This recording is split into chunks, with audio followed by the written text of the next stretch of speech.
Assalamualaikum, nama saya Ratu Kori. Di sini saya mau meluruskan apa yang sudah saya upload sebelumnya. Jadi biar gak ada kesalahpahaman atau bagaimana. Pertama-tama saya benar-benar meminta maaf kepada keluarga besar suami saya, terutama suami saya. Dan saya juga meminta maaf kepada keluarga besar saya pribadi, serta teman-teman yang sudah melihat video ini, siaran langsung ini, atau terlibat dalam kasus ini. Jadi yang seperti kalian tahu, saya adalah penderita gangguan mental sejak tahun 2023. Pada saat itu saya berdomisili di Sumatera Utara. Nah, ketika itu saya memang sudah berhijrah, namun memang ada permasalahan keluarga dengan suami saya.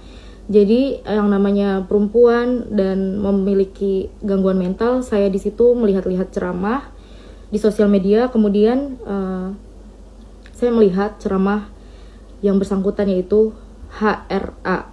Kalian bisa tahu siapa beliau gitu. Jadi beberapa ceramah itu sudah saya lihat, kemudian saya tertarik terhadap ceramahnya. Yang namanya saya sebagai jemaah, saya itu memberi salam di Instagram gitu kan. Saya memberi salam kepada beliau, Assalamualaikum, dan kemudian beliau balas dengan sangat baik. Singkatnya, kami di situ sudah berbincang-bincang mengenai bagaimana cara menjadi seorang istri dan ibu yang baik. Karena saya pada saat itu benar-benar ingin mendapatkan siraman rohani, karena kondisinya benar-benar saya drop mental, saya kurang kasih sayang suami gitu. Jadi saya benar-benar membutuhkan siraman rohani gitu, benar-benar dari agama gitu.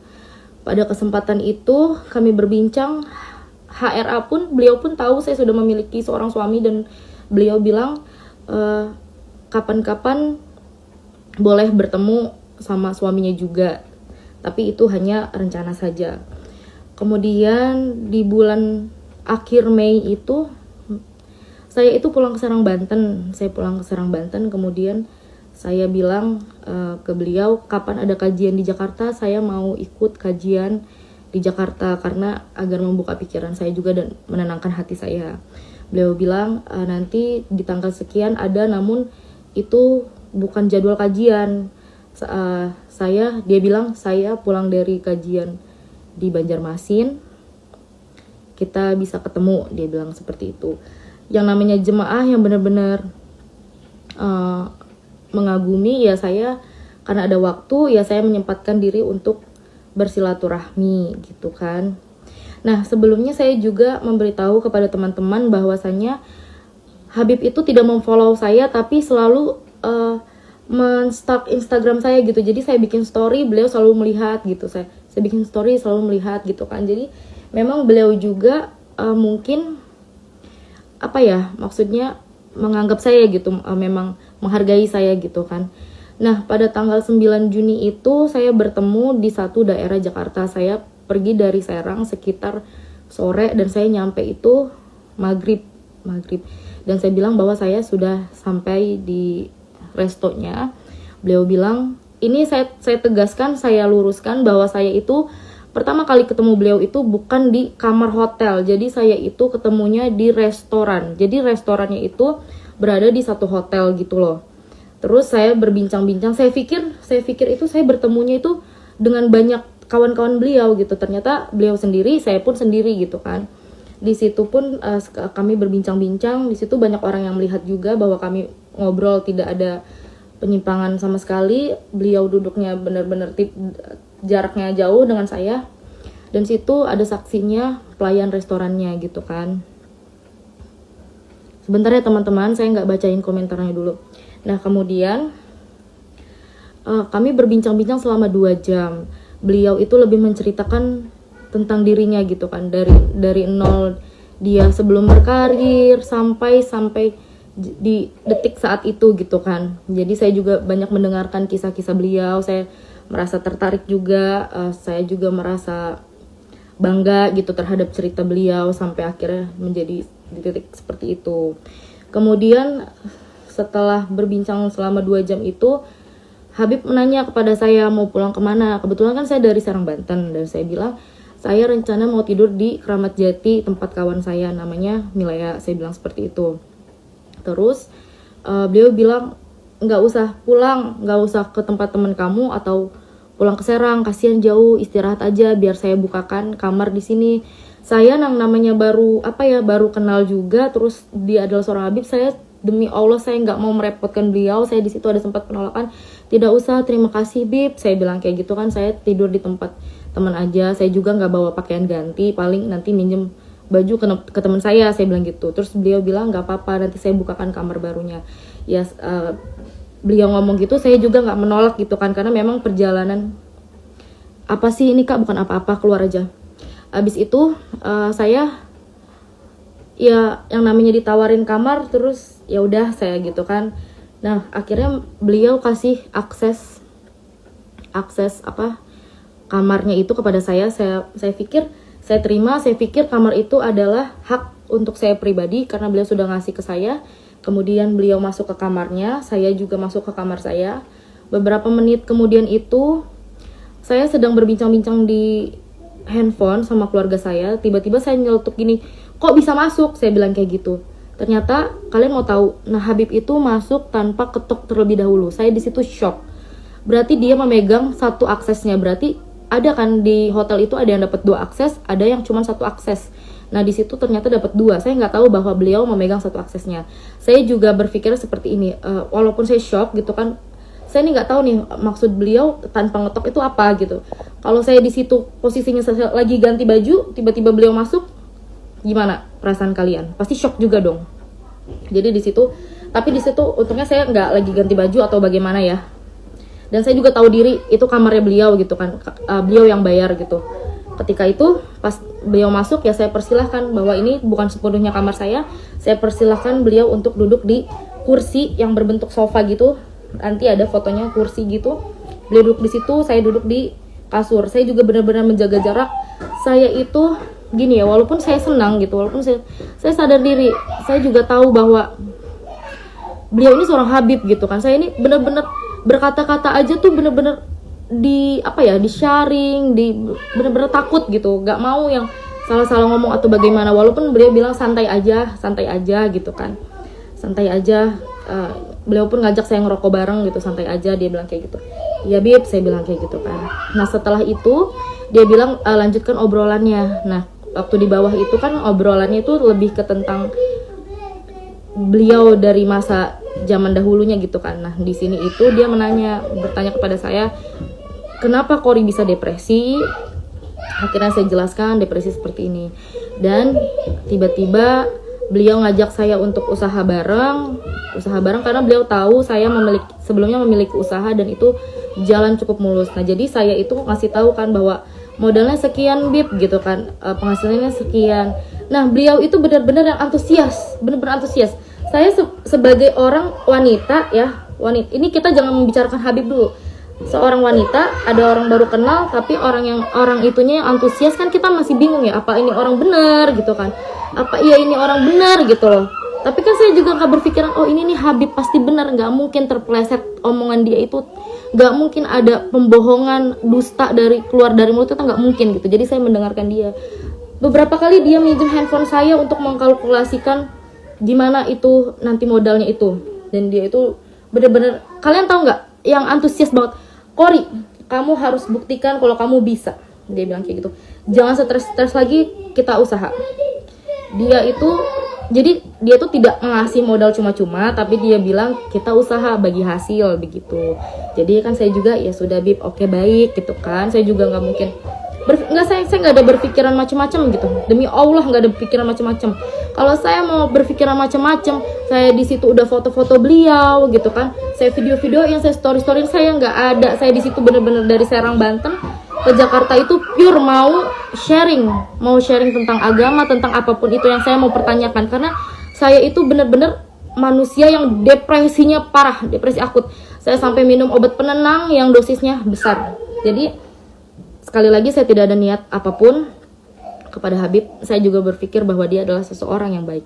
Setelah beberapa menit ngobrol itu ya, Habib menawarkan untuk gini, apa kamu gak mau peluk saya? Saya bingung gini. Enggak Bib, makasih, saya risih, saya bilang kayak gitu. Enggak apa-apa, mumpung kita lagi ketemu, dia bilang kayak gitu kan. Akhirnya terjadi dipeluk, terus saya dicium keningnya, abis itu saya direbahkan. Sebenarnya gini ya, saya tuh nggak mau menceritakan detailnya, karena itu kalau misalkan dibutuhkan untuk suatu saat nanti dibutuhkan untuk di proses hukum atau bagaimana, baru saya ceritakan. Jadi kalau untuk dikonsumsi publik ini, saya nggak mau menceritakan detailnya. Yang pasti terjadilah gitu. Saya juga sudah 3 kali penolakan. Saya bilang penolakannya dalam bentuk seperti ini ya. Saya bilang kan saya risih, tidak mau, jangan sampai gitu. Saya bertanya seperti ini. Apakah Habib sering seperti ini kepada cewek-cewek yang lainnya? Saya bilang seperti itu. Itu dasar penolakan saya ya. Secara bukan saya bilang jangan Habib, jangan, nggak mau. Memang mungkin salah saya di situ, saya nggak langsung memberontak atau bagaimana, tapi saya ini masih menjaga dia tuh seorang Habib. Saya tuh pengen menolak juga secara halus gitu ya, gitu. Paham nggak? Saya menanya sampai 3 kali. Apa Habib sering melakukan seperti ini? Aku bilang seperti itu kan. Dia bilang sumpah demi Allah, lillahi ta'ala, saya tidak pernah melakukan ini. Akhirnya sudah terjadilah seperti itu. Tidak berlangsung lama, sudah ya. Kalau ditanya apakah saya menikmati atau enggak, tidak sama sekali, karena di situ benar-benar saya merinding, semerinding-merindingnya, dan ya sudahlah, saya tidak bisa berkata-kata. Setelah kejadian itu lanjut ngobrol lagi, tapi beliau itu merasa seakan-akan tidak terjadi apa-apa gitu. Saya kan bengong ya, astagfirullah gitu dalam hati saya ini pengen jadi orang bener loh gitu. Saya ini di sini niat datang nih nggak mau begini loh gitu loh, ngerti, paham nggak sih kalian? Tapi beliau meyakinkan saya lagi, udah Kori, mulai saat ini kita bangkit. Doakan Habib, minggu depan kita buka usahanya. Ajak suamimu, dia bilang kayak gitu. Padahal aku udah bilang, aku udah gak baik-baik lagi sama suamiku, aku bilang kan. Tapi Habib bilang, ajak suamimu. Setelah apa yang dia lakukan kepada saya, dia bilang, ajak suamimu. Saya sebagai orang yang sudah maaf-maafnya sudah dipakai, wajar dong saya bertanya, kenapa harus sama suami saya? Bukannya saya sudah seperti ini ya sama Habib gitu kan. Dia bilang, jangan Kori, lebih baik kamu membuka usaha ini bareng-bareng sama suami kamu. Saya mau kamu dengan suami baik-baik saja, saya juga mau baik-baik saja dengan istri saya. Saya mau di lain kesempatan, saya mau ngenalin kamu ke istri saya, bahwasannya kamu adalah seorang jemaah yang saya percayakan untuk berbisnis dengan saya. Beliau bilang seperti itu. Dan saya bingung, kok maksudnya gimana Bib? Kita selingkuh di belakang apa bagaimana? Ya kurang lebih seperti itulah, kalian paham. Dia pengennya saya baik-baik aja dengan suami, dia pun sama istri begitu, tapi di lain waktu kalau kita berjumpa ya seperti itu lagi gitu. Saya merasa astagfirullah dalam hatiku kan, tapi yaudahlah namanya. Di situ kita menyerap apa yang kita dapat, tapi kita diam aja dulu karena di situ kan Habib masih baik. Dan Habib bilang, saya mau ke kamar dulu, dia bilang kayak gitu kan. Nah aku pun izin, Bib, saya mau izin bahwa saya ingin ngajak teman saya untuk tidur di sini, namanya Milea. Habib mengizinkan, silahkan untuk menemani kamu tidur di sini. Ya terima kasih semuanya. Kemudian sekitar setengah jam kemudian datanglah Milea dan saya ajak ke kamarnya. Ketika Habib tahu yang tadinya bolak-balik masuk ke kamar saya tinggal buka aja karena dia memegang aksesnya, ketika beliau tahu saya, di kamar ada teman saya, kemudian dia langsung ketok. Saya bukakan. Beliau sempat ketemu teman saya dan berbincang-bincang juga sama teman saya, basa-basi gitu, namanya siapa? Milea gitu kata temanku kan. Kerjanya gimana, di mana gitu-gitu. Ya, Milea nanti ikut aja sama Kori. Nanti Habib mau modalin Kori, Milea bisa ikut sama Kori, bisa usaha, karena di situ maafnya Milea ya. Milea juga posisinya memang janda gitu kan. Jadi Habib pun kayaknya mensupport untuk itu gitu kan.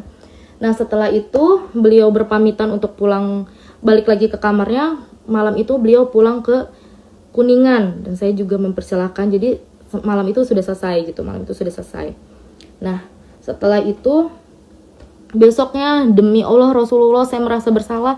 Saya langsung chat suami saya bilang, ya kita berpisah aja. Kenapa saya bilang berpisah aja? Karena saya udah dilecehkan. Saya tuh udah, walaupun saya nauzubillah midaliknya ya, walaupun saya yang mau, berarti saya sudah melukai hati suami saya dong gitu ya, menduakan dia. Jadi saya di situ demi Allah masih ada buktinya. Di esokan harinya saya minta talak, ditalak di hari itu juga ditalak oleh suami saya. Tapi suami saya belum tahu bahwasannya saya diperlakukan seperti itu gitu kan.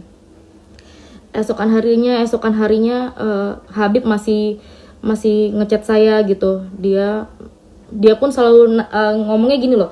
Saya kan selalu pengen tahu kabar beliau gitu, tapi beliau responnya, "Kori, doakan saja minggu depan semoga cair," gitu-gitu. Jadi beliau itu lebih ke menenangkan saya untuk kita usahanya jadi nih, doakan Habib gitu. Padahal saya itu nggak ke situ arahnya gitu loh. Saya nggak ke situ. Saya tuh minta pertanggungjawaban. Saya hancur loh sama suami saya gitu. Saya sekarang jadi janda loh gitu. Terus ya dia sama istrinya baik-baik aja gitu kan. Terus akhirnya udah nih ceritanya beliau juga di sini ada nanya kayak, "Kori, where are you?" gitu kan. Mungkin dia mau ketemu lagi dengan saya gitu kan. Ada yang ngechat aku. Tuh, di tanggal 22 Juni, "Assalamualaikum Kori, where are you?" di sini kan. Aku bilang aku baru pulang sampai Serang. Aku bilang, "Habib di Jakarta." Dia bilang, "Habib di Bekasi. Ini sore juga balik ke Kuningan." Dan dia ada nelpon 11.04 berakhir 11.06, 2 menit itu dia bilang lagi, "Kori, doakan Habib usahanya semoga bisa langsung dibuka." Dia bilang kayak gitu kan. Dia selalu bilang usaha. Yang mana saya itu benar-benar enggak mengharapkan itu gitu. Saya enggak mengharapkan itu. Saya cuman, ya Allah, ini kehidupan gue selanjutnya bagaimana ini? Ya Allah gitu loh. Paham gak sih guys?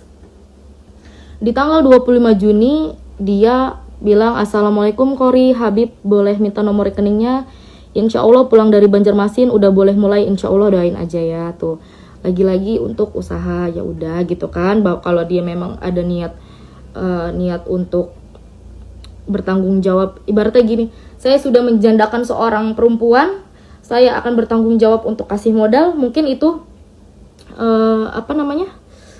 tanggung jawab dia, sebisa dia seperti itu gitu kan ya. Terus akhirnya di tanggal 30 Juni dia minta saya untuk, "Kori, minta nomor HP-nya boleh?" Boleh. Yang sebelumnya itu memang kita tidak pernah chattingan di, maafnya, WA, di Line, di yang lain sebagainya, hanya di Instagram gitu kan. Tapi beliau tidak ngechat saya sama sekali. Singkat cerita, suami saya tahu kejadian kebenarannya seperti apa. Suami saya langsung terbang ke Jakarta dari Medan, ninggalin usahanya. Tuh, usaha dia ditinggalin. Gak ada ya, demi Allah gak ada suami yang rela istrinya digituin. Coba, kalau misalkan ada kalian di sini, para laki-laki yang rela istrinya digituin, hebat kalian. Ini suami saya juga menahan-nahan. Suami saya sudah melayangkan somasi kepada pihak yang terkait. Lalu balasannya yaitu adalah fitnah, katanya fitnah gitu kan, bahwa dalil-dalil tersebut fitnah. Sekarang saya bilang ke kalian lagi, demi Allah Rasulullah, mau kita sumpah apapun, dimanapun, dengan siapapun, saya berani bersumpah, asalkan sama beliau. Untuk apa saya menjelek-jelekan diri saya membuka aib saya sendiri, keluarga besar saya malu, keluarga besar suami saya malu.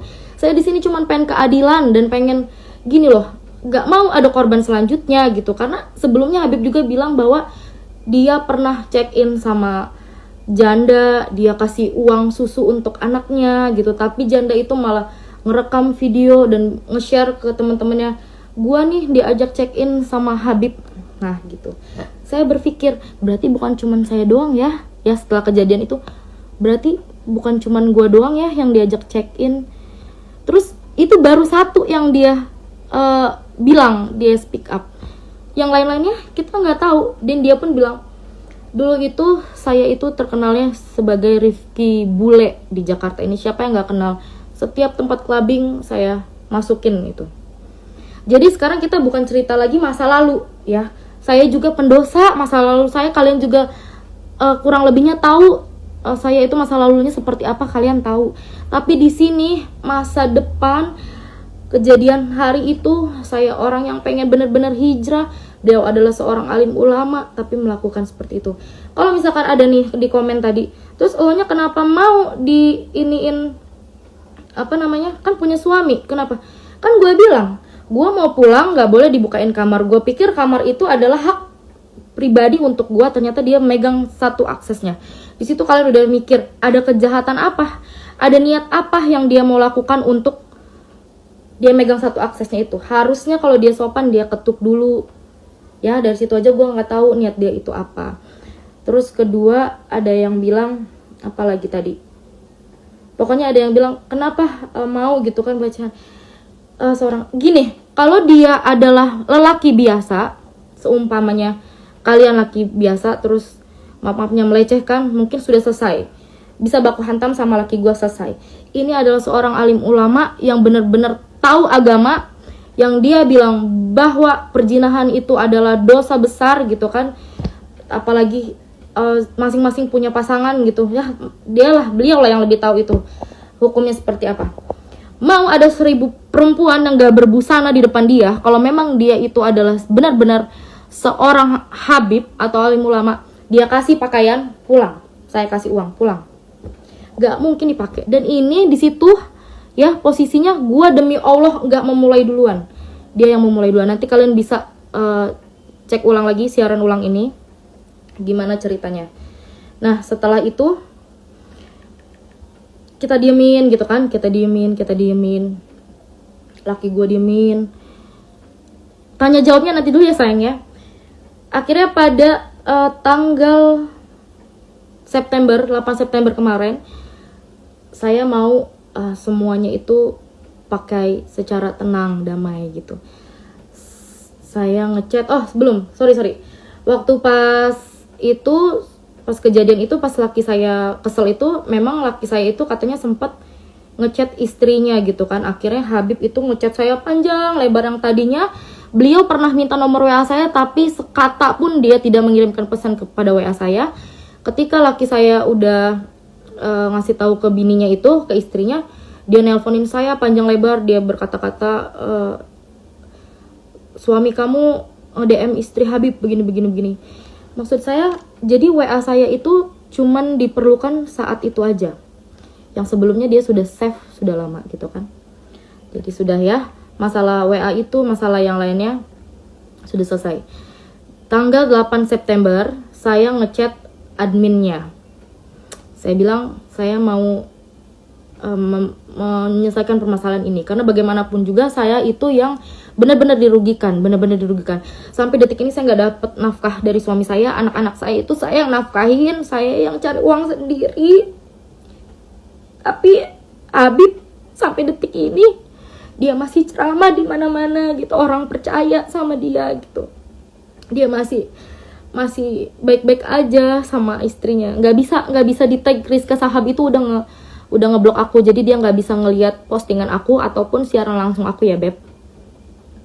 Jadi di tanggal 8 September itu adminnya bilang apapun yang berhubungan dengan Habib Rifki tolong disampaikan di kuasa hukumnya gitu. Saya chat, ini namanya Bang Imam ya, sebagai lawyer Habib. Terus di sini saya biasa, saya beri salam, saya perkenalkan diri saya, dan beliau bilang, baik mbak, pokoknya apapun yang berkaitan dengan Habib silakan disampaikan ke kami terlebih dahulu. Itu tanggal 8 ya. Dan tanggal 8 kita sempat teleponan ya. Keesokan harinya ini Bang Imam itu ngechat saya, katanya kalau siang ini kita bertemu di daerah Taman Mini gimana? Ntar tempatnya saya kasih tahu. Ada itikat baik untuk bertemu dengan saya ya kan. Jadi tanggal 9 itu kami bertemu di Taman Mini. Mereka berempat, salah satunya adalah Bapak Raden Reja kalau tidak salah. Dia yang meluruskan kasusnya Vina Cirebon kalau tidak salah ya. Jadi saya pikir Habib ini ada niat baik, karena sudah ibaratnya maksudnya kuasa hukumnya berempat, saya sendiri. Saya di situ menjelaskan segala macam. Saya bilang mereka bertanya apa sebenarnya tujuannya untuk ini. Saya bilang saya butuh keadilan aja sih gitu kan. Tapi kan Habibnya nggak mengaku bahwasannya katanya fitnah. Berarti saya bilang untuk apa sih saya memfitnah dan bikin seperti ini gitu. Apa untungnya buat saya gitu? Untungnya tuh nggak ada buat saya. Nama saya jelek ya kan, bener nggak? Saya pasti dihujat. Terus saya kayak gini pasti kena UU ITE, bener nggak? Saya juga nggak tahu nih ya. Terus saya bilang, saya cuman pengen semuanya damai. Saya juga nggak mau nama Habib jelek. Saya bilang kan, saya rumah tangga saya baik-baik aja lagi dengan suami saya gitu. Tapi di permintaan ini tuh saya cuman pengen dipertemukan oleh Habibnya aja. Pertemukan Habib dengan suami saya, udah itu aja. Poin-poin selanjutnya entah bagaimana nanti setelah poin 1 itu terlaksanakan dulu. Pihak mereka mengiyakan, ya. Pihak mereka mengiyakan, lalu kemudian sudah ceritanya berbincang-bincang lama sekali ya. Sekitar beberapa jam akhirnya sudah mereka pulang segala macam. Akhirnya kan saya juga butuh kepastian nih, saya nggak mau ketemu pengacaranya cuma gitu aja, buat apa, sia-sia dong, mulut gue sia-sia dong ngomong kayak gini, ngapain gitu kan. Akhirnya aku nanya lagi nih gimana kejelasannya segala macam, ternyata tetap digantung. Dia bilang nanti saya sampaikan kepada Habib gimana gini. Buat apa sih kalau gitu datengin 4 pengacara itu buat apa kalau ujung-ujungnya sama aja. Terus di sini juga saya udah bilang kok, saya ini sebelum speak up ini saya udah bilang, ya, saya udah bilang, saya tegaskan lagi, ini bukan ancaman, tapi ini penawaran. Kalian memilih untuk menyepelekan saya dan memilih untuk poin terakhir. Terima kasih. Jadi saya ini di sini kalau misalkan nanti dibilang saya pencemaran nama baik atau segala macam, saya nggak terima karena ini saya sudah banyak buktinya. Saya udah bilang, saya penawaran secara baik-baik aja, ayo ditemuin gimana. Sekarang jangan ngebahas sebagai Habib deh. Sebagai laki sama laki, ketemu aja dulu gitu. Lu ibaratnya di situ, lu minta maaf, lu ngakuin lu minta maaf nih, ya. Abis itu lu mau berantem kayak di situ terserah gitu. Yang penting lu udah mengakui bahwa lu tuh salah. Tapi di situ dia malah bilang bahwa itu adalah fitnah. Wey, ngapain gue fitnah-fitnah? Oke. Jadi terakhir ini itu makanya gue speak up itu karena dari pihak merekanya benar-benar udah nggak mau lagi gitu ya. Jadi gue itu nggak mau ngomong kayak gini, nggak mau ada korban selanjutnya lagi. Gue bukan cuman HRA aja ya, mungkin ada banyak oknum-oknum berkedok agama yang melakukan ini, karena gue juga udah tahu dulu tuh ya, mungkin Habib yang besar itu ya, entah, gue nggak mau nyebut nama, pernah bermasalah seperti ini lagi. Ternyata ini adalah ini menimpa ke gue pribadi gitu. Jadi gue ngerasa jangan sampai ada yang kayak gue, apalagi yang sebelum-sebelumnya itu mungkin mereka nggak berani speak up karena mereka lemah segala macam. Kalau gue tidak, gue mau menegakkan kebenaran. Terus ada juga yang ngomong, emang nggak takut ya UU ITE? Enggak takut, gue lebih takut sama siksa api neraka di sana ya, di akhirat nanti, karena gue tahu kebusukan seorang alim ulama bagaimana. Tapi gue gue malah diem aja gitu, gak speak up apa-apa. Udah sih, intinya gitu aja. Jadi kejadiannya itu memang begitu cepat. Pertama, beliau itu tidak mau mengakui bahwasannya beliau sudah begitu kepada saya gitu kan. Terus janji-janji beliau juga sirna.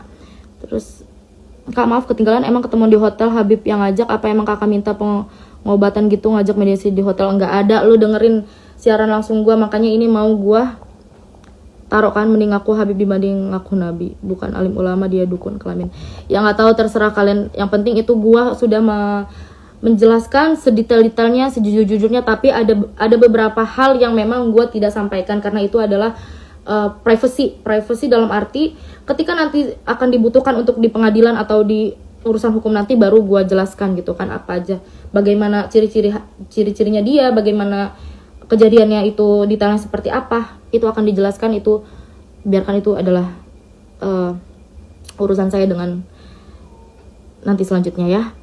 Lebih hebat Abah Otong daripada Habib itu. Guys, sorry, terima kasih. Aku nggak baca semua, emang nggak aku baca ya, banyak banget, terima kasih. Tapi di sini kan banyak yang nge-tag Instagram istrinya, dia sudah ngeblok aku, jadi dia nggak bisa ngakses Instagram aku juga. Jadi yang mau share siaran langsung ini boleh, terima kasih. Terima kasih banyak, turut bersimpati dengan masalah murid. Terima kasih banyak teman-teman yang udah support. Intinya aku minta keadilan dan jangan sampai ada korban selanjutnya, entah Habib-Habib yang lain atau memang Habib ya dia sendiri gitu. Saya tidak mau ada korban selanjutnya. Jadi terima kasih banyak teman-teman. Mohon doanya dan bantu support sampai kita bisa membuktikan bahwa keadilan itu harus benar-benar ditegakkan. Kalau dia kasih pasal UU ITE, kamu kasih pasal juga pelecehan pembohongan. Siap. Terima kasih teman-teman. Intinya yang mau denger dari awal, Kori simpan di Instagram. Terima kasih. Assalamualaikum warahmatullahi wabarakatuh.